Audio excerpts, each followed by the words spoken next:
황새는 동서고금을 막론하고 반가운 소식을 전해준다는 길조인데요. 서양에서는 아이를 물어다 준다는 이야기도 있죠. 네, 그런데 반가운 황새가 우리나라 들판에서 모습을 감춘 지 어느새 20년이 지났다고 합니다. 오늘 탐구인에서는 황새 복원 사업에 힘쓰고 있는 한국교원대 황새생태연구원 윤종민 박사를 모시고 이야기 나눠보겠습니다. 안녕하세요. 예, 안녕하세요, 교수님. 그래서 저희가 이제 방송 준비하면서 알아보니까요, 박사님께서 글쎄 한국의 대표적인 조류학자 윤무부 교수님의 아드님이라고 하시더라고요. 근데 생각보다 그렇게 닮은 것 같진 않고요. 미남이셔가지고 깜짝 놀랐습니다 지금. 네, 자 오늘은 저희가 황새 얘기를 좀 해볼까 하는데요. 이 황새가 멸종 위기종이기도 하고 또 천연 기념물이기도 하잖아요. 근데 과거에는 우리나라에 황새가 많이 살았나요?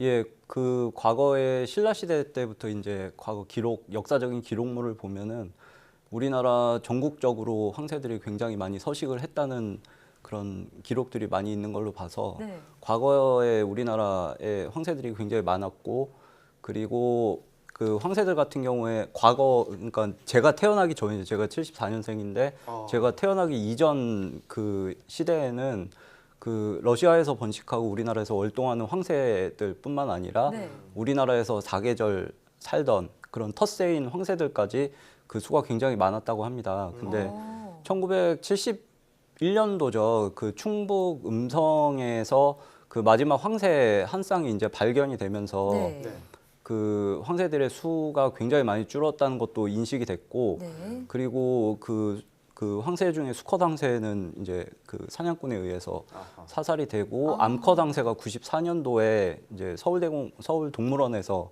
그 생을 마감했죠. 그러면서 우리나라의 텃새였던 그 황새들이 절멸을 하면서 우리나라에는 이제 텃새인 황새들을 볼 수가 없고, 그 국제적으로 봤을 때 야생에 있는 황새들, 그러니까 번식을 할 수 있는 성조들이 그 수가 1000마리에서 2500마리 정도로 굉장히 그 수가 제한돼 있습니다. 정말 적은데요. 이 황새 하면은 또 소설에서도 나오는 또 길조로 통하고, 황새 또 철새 황새가 있으면 텃새 황새도 있고, 이렇게 서로 황새 종마다 차이가 있는 것 같은데 지금 황새 복원 사업을 하고 계시잖아요. 그럼 이 복원 사업은 텃새 황새를 복원하는 사업인 건가요? 예, 그렇습니다. 그 좁은 범위에서는 우리나라, 그러니까 한반도죠. 한반도에서 그 사라진 텃새였던 황새 개체군을 복원하는 그 지금 연구 사업을 진행 중에 있고요.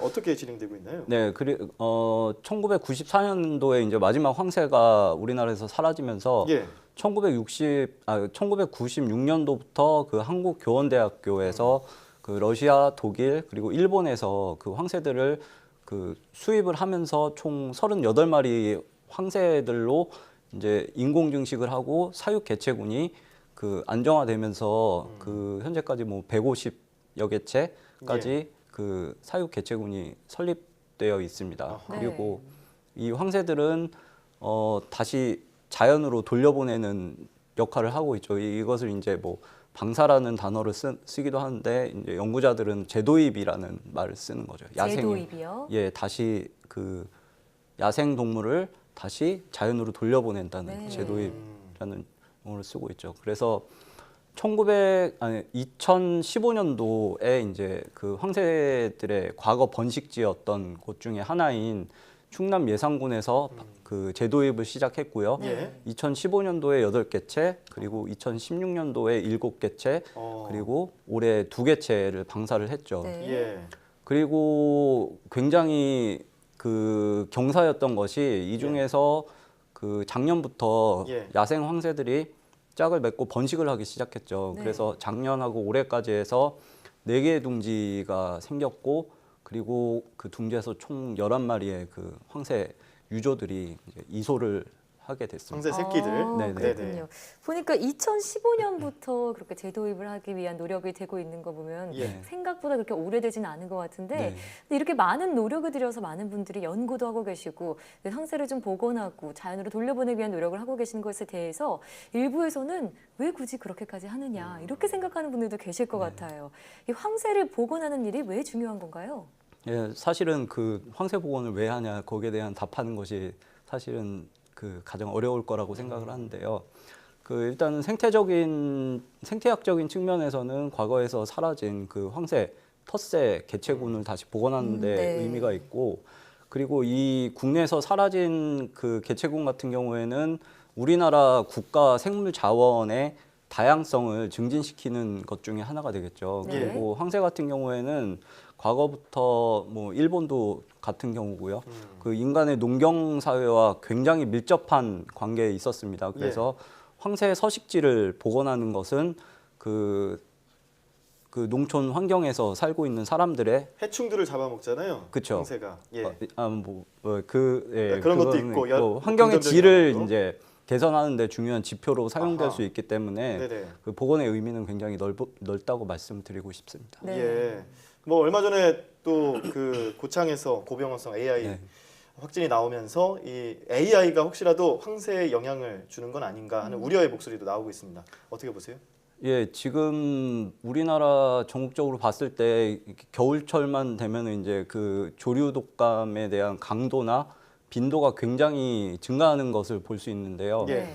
일반적으로 조류독감과 같은 그 질병 같은 경우에는 그 철새들이 가지고 온다고 예. 이야기가 많이 되고 있는데, 그 철새 개체군 쪽에서 생각을 해본다면은 이런 질병 같은 것들은 그 철새 개체군을 계속 건강하게 유지할 수 있도록 여과 기능을 한다고 이제 학계에서는 얘기가 많이 되고 있습니다. 네. 예. 근데 문제는 현재 우리나라를 보면은 이 철새 개체군들이 머무는 서식지, 그리고 그 가금류들이 사육되고 있는 장소, 이 서식지가 굉장히 중첩되어 있다는 게 문제고요. 사실 네. 뭐 원인과 결과를 알기는 굉장히 힘든 상황인데, 그리고 그 저희 같이 이제 멸종위기 조류를 복원하는 사육 시설도 역시 그 조류 독감에 굉장히 취약할 수 있는 거죠. 예. 그렇겠네요.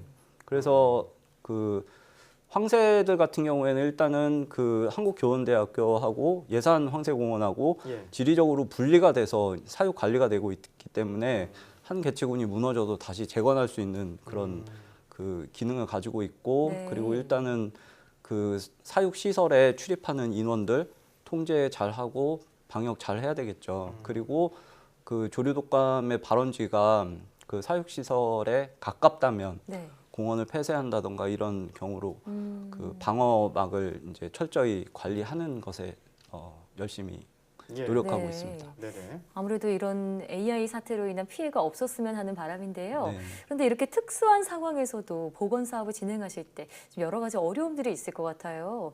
어떤 부분이 가장 힘드신가요? 이전까지는 사육된 개체군을 관리하는 것에 매진을 했었는데, 이제 그 사육 개체군 그리고 재도입하는 개체군 그 관리가 그 양쪽에서 다 돼야 되기 때문에 그런 네. 것들이 힘들고, 예.